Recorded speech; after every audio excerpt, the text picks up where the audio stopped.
time since I've had the E-Force Edelbrock supercharger on my truck to give, you know, my take on it, kind of like a review.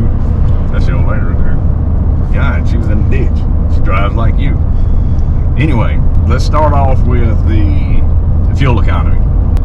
Maybe I lost 1 mpg, but I'm going to tell you, you got to stay out of the boost. You know, when you and when I say stay out of the boost, I'm talking about you got to focus more on downshifting to go up hills and stuff, because when you open that throttle plate to a certain point, you lose manifold vacuum, the valve opens up, the computer's got to start shooting in more fuel. But now, as far as horsepower, I mean, the thing will get down with the getting down. I put it on here for towing. It pulled. I mean, it changed this Coyote motor from having to be a high revving motor to get into its power band to, you know, at 2,000 RPM with 5,000 pound trailer behind me, I can get on the interstate going up a hill before quick get ready. I would imagine, like in a vehicle, you know, a Camaro or a Mustang or something like that, it would, you know, it would be impressive as far as, let's just be honest, racing, because that's what you're gonna do with it on the street more than likely.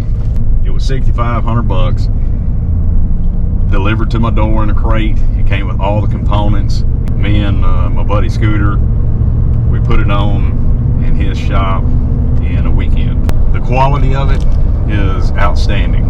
It was a team effort between Edelbrock and Ford, and I like the fact that they give the 3-year warranty. Now you can go to the different diameter pulleys just for $50, and then the custom tune, it raises my horsepower on this Coyote motor to around 500, slightly above that. We'll go ahead and get into the boost here in a minute. We get on the straightaway. I mean, you hear it right there.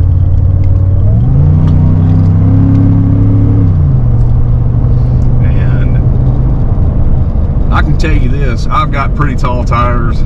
I went to 10-ply tires for towing, and the aspect ratio is taller. And at about 30 miles an hour, I can go into the boost, and I have yet to use it to the floor yet. Now, I've gone probably 3/4 throttle, but it'll break the tires loose. Ending it here, I ain't gonna drink a beer because I'm driving.